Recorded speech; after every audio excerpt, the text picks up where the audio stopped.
Oi, oi, meus queridos, tudo bem com vocês? Hoje eu trago a resenha do filme O Bar Luva Dourada. Vamos lá?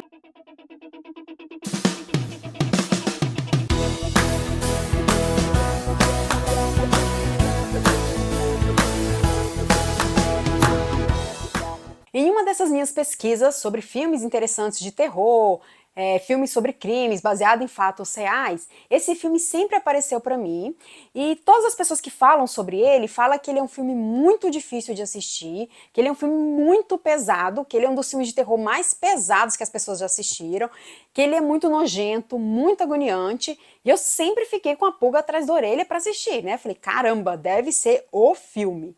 E aí eu fui ler a respeito, consegui achá-lo para assistir, que ele é baseado numa história real, realmente, de um crime que aconteceu na Alemanha.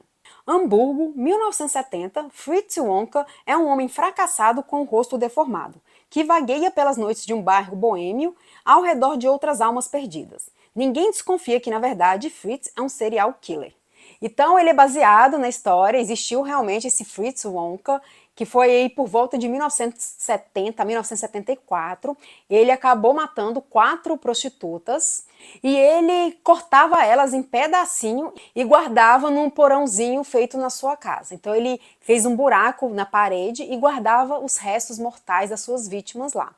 E pasmem, ele sempre guardou essas vítimas lá no seu apartamento, todo mundo sentia esse cheiro de podridão, ele tentava até disfarçar com cheirinho, aquelas coisas todas, mas fedia muito e ninguém nunca falou nada, nunca ninguém denunciou.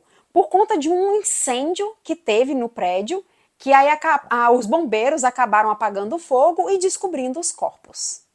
Então o filme traz essa história de Fritz, que é uma aberração, começando aí pelo personagem, que é horroroso, e ele sempre tá vagando aí pela cidade, e ele sempre vai para esse barzinho, The Golden Glove, que é totalmente decadente, horroroso, é um lugar assim que só as pessoas mais decadentes estão ali dentro, depressivas, esquisitas, e ele acaba se envolvendo aí com garotas de programa muito idosas, muito mais velhas que ele, tem aí de 50 anos para cima. É bem interessante que o filme consegue trazer esse contexto e a abertura do filme ele já causa uma sensação muito agoniante. O diretor consegue brincar com isso porque ele não precisa mostrar a morte em si, mas só pelo barulho e pelos gestos a gente já consegue ter aversão ao filme.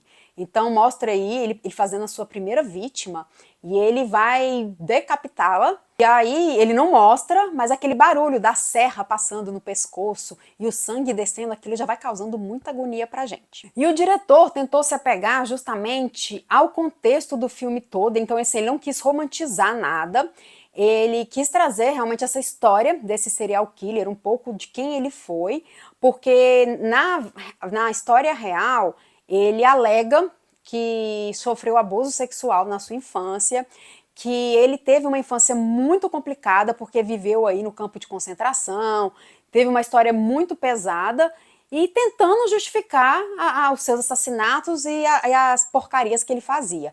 Então o diretor quis não trazer isso para tentar não romantizar a sua história.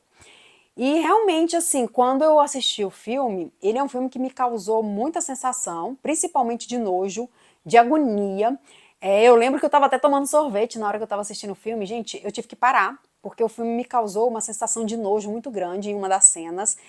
Então é isso que ele propõe, por isso que hoje eu entendo porque que as pessoas falam que ele é um filme difícil, um filme que dá muita versão, que é um terror muito pesado justamente por isso.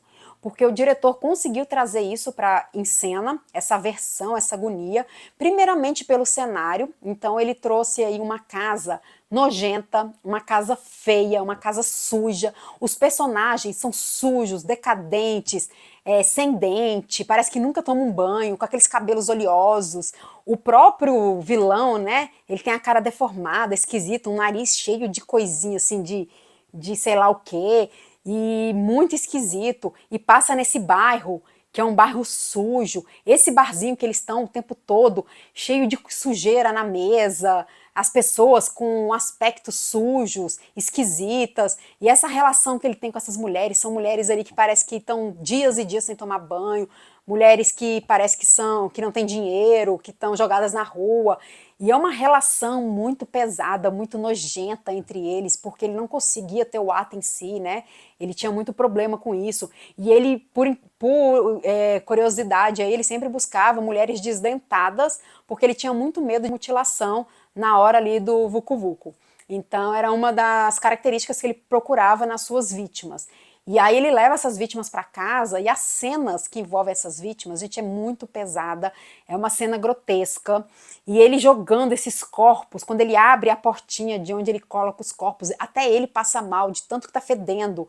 E ele jogando os pedaços dos corpos. Então, assim, é um filme muito, muito, muito nojento.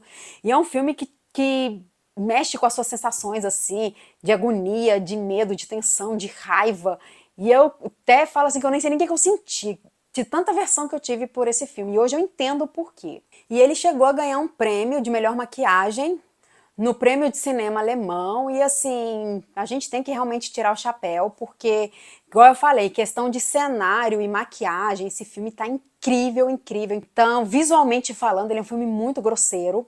E eu acho que ele merecia ter sido citado mais vezes em outras premiações e ter sido mais falado, porque esse filme ele é mais conhecido como tipo B, ele é mais falado pela galera assim que realmente curtiu terror e tudo. Então eu fiquei sabendo justamente porque é isso, quando a gente procura falar sobre filmes de terror, as pessoas falam muito sobre ele por isso, pela essa coisa que ele causa, né, essa agonia. E quando você pega e joga, a gente, quando terminou de assistir o filme, a gente jogou assim para ver quem era o ator que fazia o papel do Fritz, Jonas Dassler, a gente assusta. Porque, assim, ele é um cara totalmente diferente dessa cara que tá aqui do personagem. Então, assim, a maquiagem é incrível, incrível. Acabaram, detonaram o ator. Então, assim, ele ficou horroroso no filme, mas é a ideia, né? Então, eles estão de parabéns em quesito cenário e maquiagem, tá perfeito e maravilhoso. Eu confesso assim, que me chamou muito a atenção. E até a forma, a atuação dele tá maravilhosa. Então eu acho que ele tinha que também ter recebido aí alguma premiação, porque o ator tá incrível, incrível. Ele traz esse personagem absurdamente cruel, malvado, perverso, insano. E a gente vê insanidade no olhar dele, porque ele é muito esquisito, até na forma dele de andar, ele é estranho. E ele é perverso o tempo todo em tudo que ele faz. E ele perseguindo as suas vítimas, a forma como ele trata as pessoas é muito cruel, muito malvado, muito perverso. Ele é totalmente narcisista, egocêntrico. E o filme é muito pesado, trazendo essa premissa. E a gente, quando a gente descobre, principalmente que é baseado em fatos reais, né? Que realmente existiu esse monstro e que acabou aí sendo preso, depois foi preso em um hospital psiquiátrico. E ele tinha um uso excessivo de álcool, ele era alcoólatra em excesso, então o filme o tempo inteiro ele tá bebendo, bebendo, bebendo, bebendo compulsivamente e mostrando até essa diferença, né? Porque ele o tempo todo ele bebe. Teve um momento na vida dele que ele falou que ele não queria mais beber, que ele parou de beber, ele mudou totalmente, assim, literalmente a personalidade dele, até a forma de se vestir, em todos os quesitos, mas que ele acaba tendo essa recaída e voltando a ser o monstro que ele era. E de acordo com o Termômetro Nerd, a minha nota é 7. O bar Luva Dourada já está disponível em algumas plataformas. E se você gostou desse vídeo, não esqueça de seguir o nosso canal, curtir, comentar, compartilhar. Se você já assistiu o Bar Luva Dourada ou vai assistir, comenta aqui embaixo. E até a próxima!